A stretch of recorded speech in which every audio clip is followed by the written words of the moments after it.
Hello friends, स्वागत है आप लोगों का हमारे आज की इस वीडियो में। पिछले वीडियो में हम लोग महाजनपद के बारे में पढ़े थे। आज हम लोग देखते हैं मगध महाजनपद के बारे में। मगध महाजनपद के बारे में किस तरह से मगध महाजनपद का उदय हुआ, किस तरह इसने विकास किया।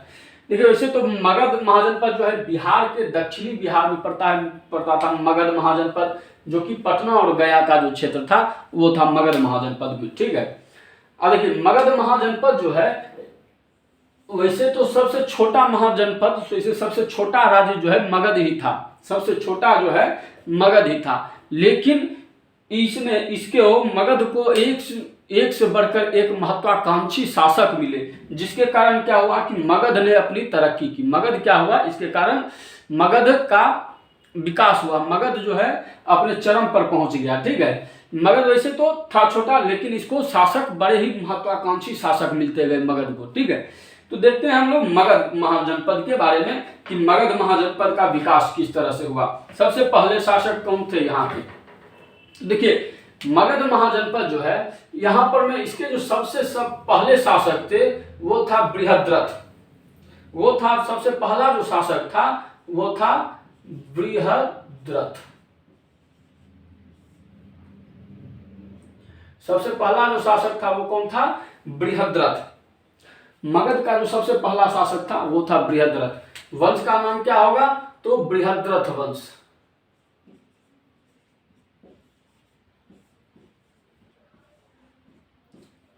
बृहद्रथ वंश सबसे पहला शासक मगध का जो है बृहद्रथ था। वैसे इतिहास की किताब में, इतिहास में देखिएगा तो सबसे पहले जो है हर्यक वंश से शुरू करता है। हर्यक वंश से। इस वंश का विशेष जो है कोई साक्ष्य नहीं प्राप्त है। इस वंश का के जो भी शासक हैं या इसका कोई भी विशेष साक्ष्य नहीं प्राप्त है जिसके आधार पर इसको माना जा सके या जो भी किया जा सके। तो और इससे एग्जाम में क्वेश्चन भी बहुत कम ही पूछते हैं। बीपीएससी में खैर ज्यादा पूछ देता है कि बीपीएससी जो है सो बहुत डीपली अंदर से पूछता है, तब इसके बारे में, अगर इसके बारे में, इस वंश के बारे में पूछ देगा। नहीं तो ज्यादातर एसएससी रेलवे जो भी है उस सब में आपको हर्यक वंश से ही क्वेश्चन पूछेगा। सबसे पहला मगध का जो वंश है वो हर्यक वंश से ही पूछेगा। ठीक है,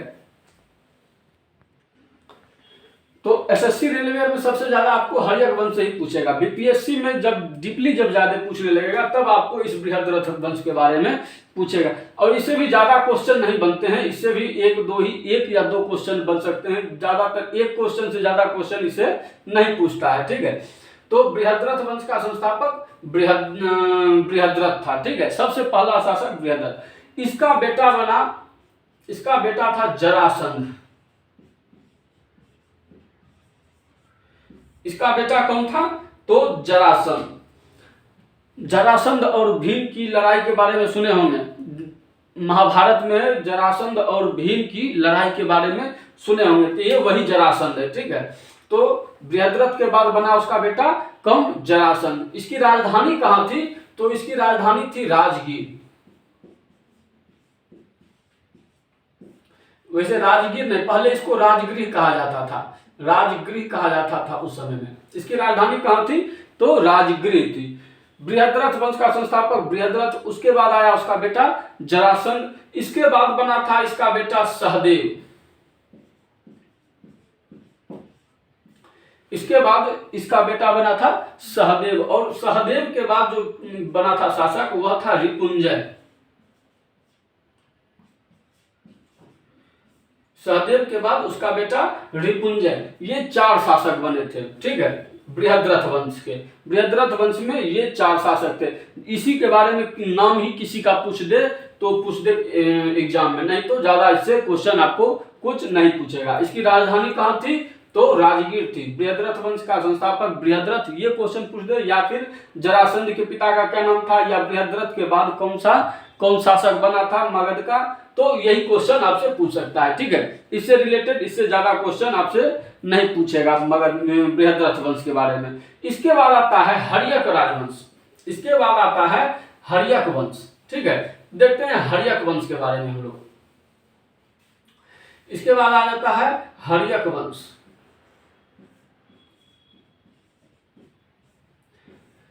हर्यक वंश का जो संस्थापक था वो कौन था, तो हर्यक वंश का संस्थापक था बिंबिसार।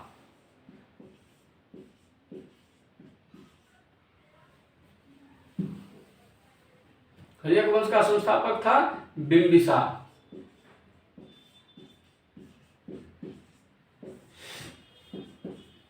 हर्यक वंश का संस्थापक कौन था? तो हर्यक वंश का संस्थापक था बिंबिसार। इसने जो है अपनी राजधानी बनाई थी राजगृह।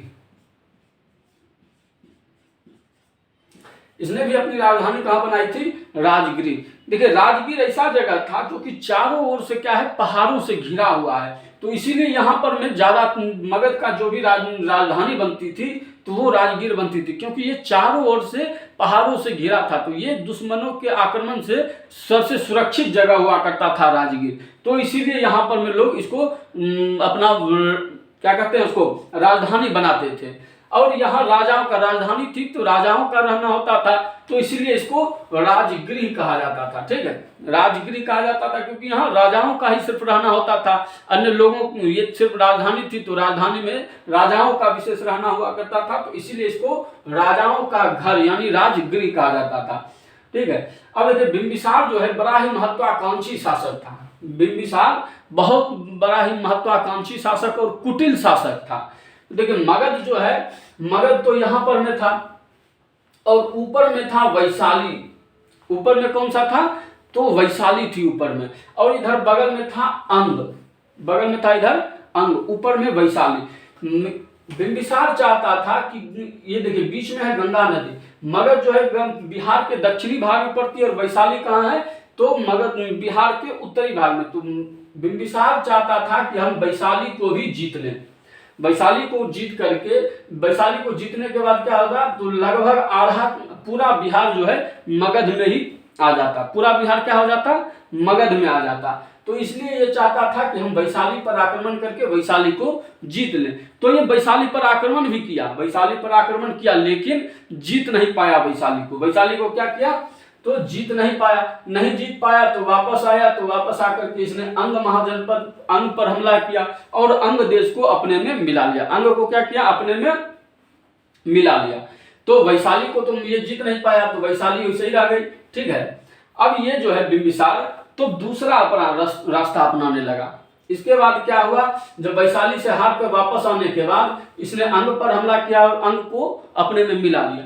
उसके बाद देखिए इसी समय यहां पर था अवंती, मध्य प्रदेश में, मध्य प्रदेश में अवंती, मध्य प्रदेश में था राज्य अवंती। अवंती का जो शासक था चंद्रप्रद्योत।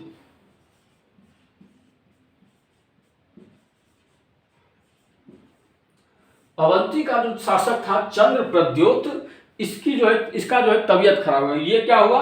बीमार पड़ गया। और अवंती का और पूरे लगभग चारों बगल से सब जगह से वैद्य को बुला करके अपना इलाज करवा चुका था, ये ठीक नहीं हो पा रहा था। सारे जगह से जब वैद्य को बुला करके इलाज करवा लिया, ठीक नहीं हो पा रहा था। सबसे जो है सो उसमें इसको कोई भयानक बीमारी इसको पकड़ ली, कोई भयानक बीमारी हो गई थी, जिसके कारण कोई भी इसका इलाज नहीं कर पा रहा था। इलाज नहीं कर पा रहा था तो मगध में पता चला किसको? बिंबिसार को।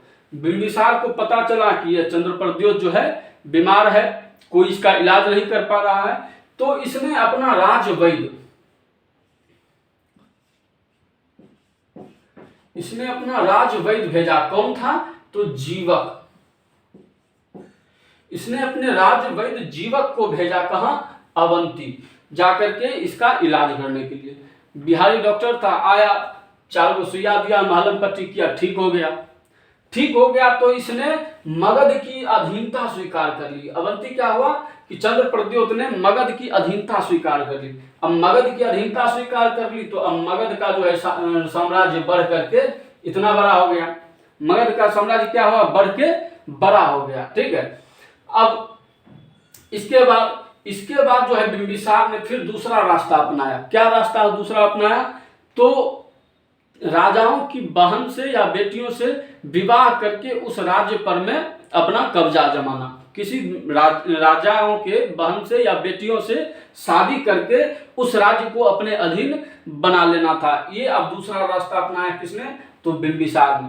क्योंकि बिंबिसार बड़ा ही महत्वाकांक्षी शासक था, ये अपने राज्य को विशाल करना चाहता था, क्योंकि सब उस समय बहुत छोटा था मगध का साम्राज्य। मगध पटना गया, राजगीर का जो क्षेत्र है वो कितना बड़ा क्षेत्र था, तो यह अपने राज्य को बड़ा विकसित करना चाहता था, बड़ा अपना क्षेत्रफल बनाना चाहता था।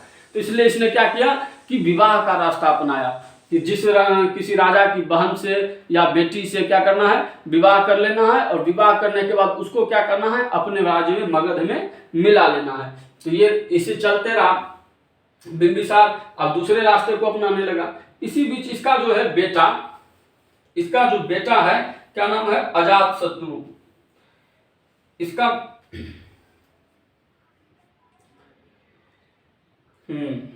हाँ, इसका बेटा जो है अजातशत्रु।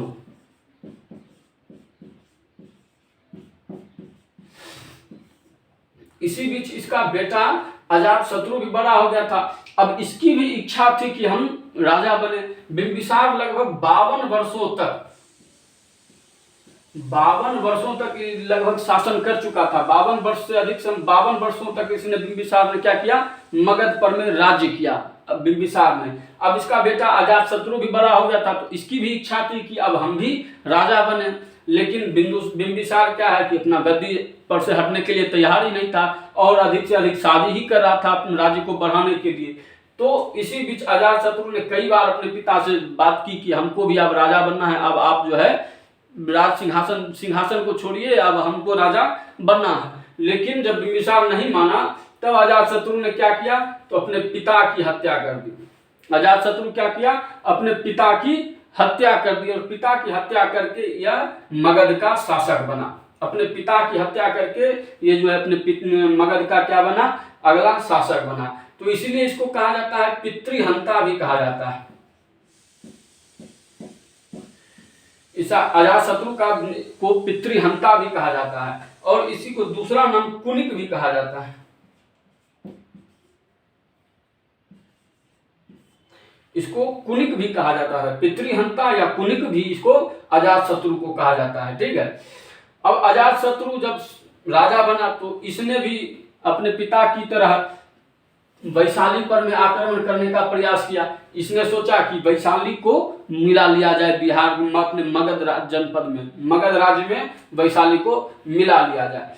और इसने क्या किया, तो इसने राजगीर का जो है, राजगिरी का चारों ओर से इसको क्या किया, किलेबंदी करवाया। बिंबिसार ने राजगिरी को क्या किया था, अपनी राजधानी बनाई, और अजातशत्रु ने क्या किया कि अपनी राजधानी राजगिरी को चारों ओर से किलेबंदी करवाई। क्या करवाई, राजगीर का चारों ओर से किलेबंदी करवाया। किलेबंदी कराने के बाद अब इसने फिर विचार किया कि वैशाली छूटा हुआ है, तो वैशाली पर हमको आक्रमण करना है, वैशाली को मगध में मिलाना है, किसी भी तरह वैशाली को जीतना है।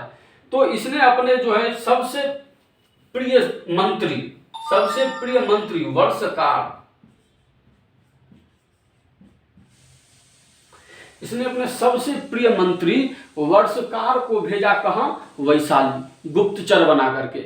सबसे प्रिय मंत्री वर्षकार को वैशाली भेजा, किस लिए, गुप्तचर बना करके भेजा कि वहां के चारों ओर का जो है सो निरीक्षण करना है, ताकि हम जो है वो वैशाली को किस तरह से वैशाली पर आक्रमण करें, और ताकि उसको हम जीत सकें। तो वर्षकार गया वैशाली, वहां कुछ दिनों तक रहा। वहां पर में इसने सारे रास्ते देखे, किस तरह का हथियार है वैशाली के यहाँ पर में सेना के पास, किस तरह का हथियार है, पहले किस तरह कौन से हथियार का प्रयोग करेगी, हमें अगर किला तोड़कर अंदर प्रवेश करते हैं तब किस हथियार से युद्ध लड़ेगी, खुले मैदान में युद्ध हुआ तो किस तरह के हथियार का प्रयोग करेगी। ये सारा जो है, ये सारी बातों का पता किसने लगा लिया, वर्षकार ने सारी बातों का पता कहाँ, वैशाली में रह करके सारी बातों का पता लगा लिया। पता लगाने के बाद इसने मगध में आकर के अजातशत्रु को सारी सूचनाएं दी, और उसके बाद क्या हुआ कि मगध ने वैशाली पर में आक्रमण कर दिया। वैशाली पर में क्या किया, मगध ने आक्रमण कर दिया, और आक्रमण करके वैशाली को जीत लिया।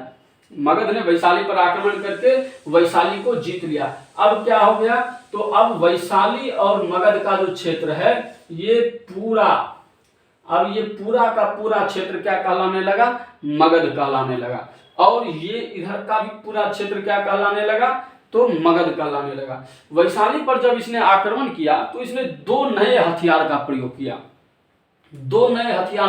किया। कौन कौन सा, तो एक था महाशिलाकंटक,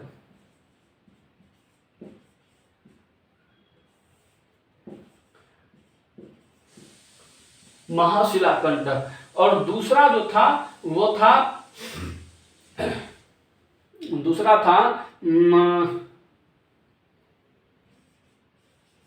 रथ मूसल।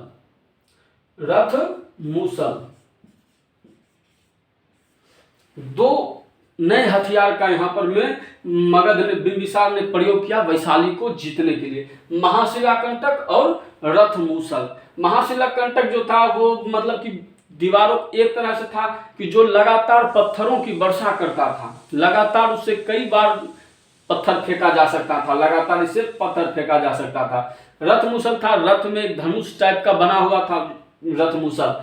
तो इस दो नए हथियार का प्रयोग किया था किसने, तो अजातशत्रु ने। किसके विरुद्ध, तो वैशाली के विरुद्ध इसने किया था। अब पुनः इसने भी प्रयोग किया, इसने भी अपने राज्य को अब आगे बढ़ाने के लिए, इसका क्षेत्रफल बढ़ाने के लिए ये भी अपने पिता के ही रास्ते पर चल पड़ा। कौन सा रास्ता, तो विवाह की नीति से। यह भी विवाह की नीति से अपने राज्य को क्या करना चाहता था, बड़ा करना चाहता था, अपने राज्य को फैलाना चाहता था। तो ठीक इसी बीच अब इसका भी पुत्र था, इसका पुत्र था नागदशक, इसका पुत्र था उदयन, इसका पुत्र था उदयन, इसका पुत्र उदयन। अब ये भी बड़ा हो गया था, ये भी अब राजा बनना चाह रहा था, उदयन भी राजा बनना चाह रहा था, लेकिन अजातशत्रु गद्दी खाली करे तब तो उदयन जो है राजा बनेगा। तो इसी क्रम में अब उदयन ने क्या किया, उदयन ने अपने पिता अजातशत्रु की हत्या कर दी। उदयन ने क्या किया, अपने पिता अजातशत्रु की हत्या कर दी। अब अजातशत्रु की हत्या करके उसका पुत्र उदयन जो है राजगद्दी पर बैठा, मगध की राजगद्दी पर बैठा। अब ये जब राजगद्दी पर बैठा तो इसने देखा कि मेरे पिताजी ने वैशाली को इधर कब्जा करके मगध को इधर इतना क्षेत्र बढ़ा दिया है, दादाजी ने अवंती को इधर मगध में मिला करके क्षेत्र बड़ा कर दिया है। तो अब जो मेरा क्षेत्र है, मगध का क्षेत्र बड़ा हो गया है, तो अब हमारी जो राजधानी है वह राजगीर से हटाकर दूसरे जगह पे ऐसी जगह रखनी चाहिए जहां से हम चारों ओर अच्छी तरह से नजर रख सके, चारों ओर अच्छी तरह से नजर रख सकते हैं और चारों ओर का प्रशासन सही से हो सके। तो उदयन ने क्या किया, अपनी राजधानी जो है राजगीर से हटा करके पाटलिपुत्रा अपनी राजधानी बनाई।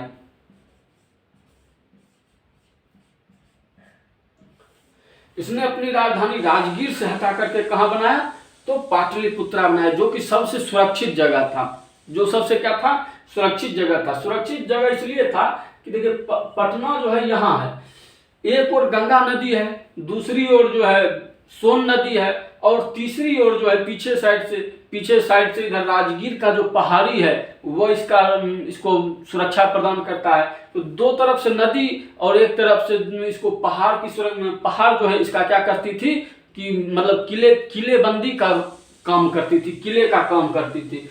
कोई भी अगर आक्रमण करना चाहेगा तो नदी के रास्ते ही आक्रमण करेगा, इधर तो पहाड़ है, पहाड़ की ओर से तो आक्रमण कर नहीं सकता है, नदी के रास्ते आएगा। तो नदी के रास्ते आएगा किस चीज पर, नाव पर। अभी का समय थोड़े है कि स्पेशल नाव बन गया है या स्पेशल जो है नौसेना बन गई है। उस समय तो नाव पर ही, अगर नदी को पार करके इधर आना है तो नाव का सहारा लेगा, तो नाव को तो दूर से देख करके भी उस पर हमला करके महाशिलाकंटक का प्रयोग करके उसको वही नाव को समाप्त किया जा सकता है। तो इसने अपनी राजधानी कहाँ बनाई, तो पाटलिपुत्रा में इसने अपनी राजधानी बनाई।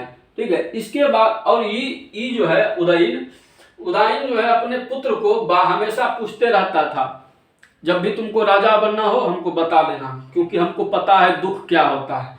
क्योंकि इधर भी पिता की हत्या करके आया है, ये भी पिता की हत्या करके आया है, अगर नहीं पूछेगा तो जानता है कि कभी भी मेरा पुत्र भी मेरी हत्या कर सकता है। तो इसलिए ये बार बार अपने पुत्र को पूछते रहता था।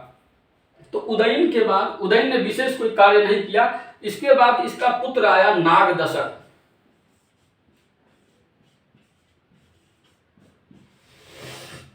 इसके बाद इसका पुत्र आया कौन, तो नागदशक। नागदशक शासक बना। नागदशक ने क्या किया, तो इसने अपना जो सेना प्रमुख था, इसका जो सेना प्रमुख था वो सेना प्रमुख बनाया इसने शिशुनाग को।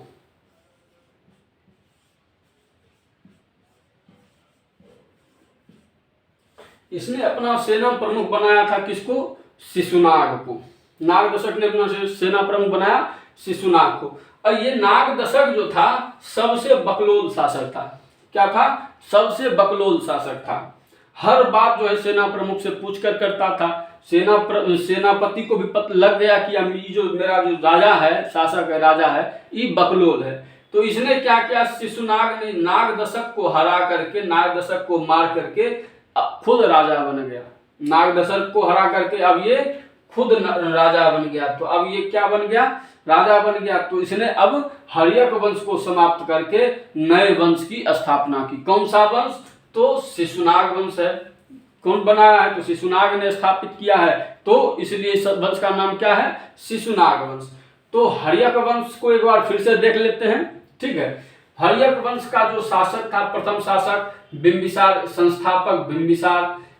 ठीक है, इसने अपनी राजधानी राजगीर बनाई, राजगीर को बनाई थी। इसने अपने राज्यवैद्य जीवक को भेज करके अवंती के राजा चंद्रप्रद्योत की सेवा में भेजा, जिसके कारण अवंती जो है मगध का हिस्सा बन गया।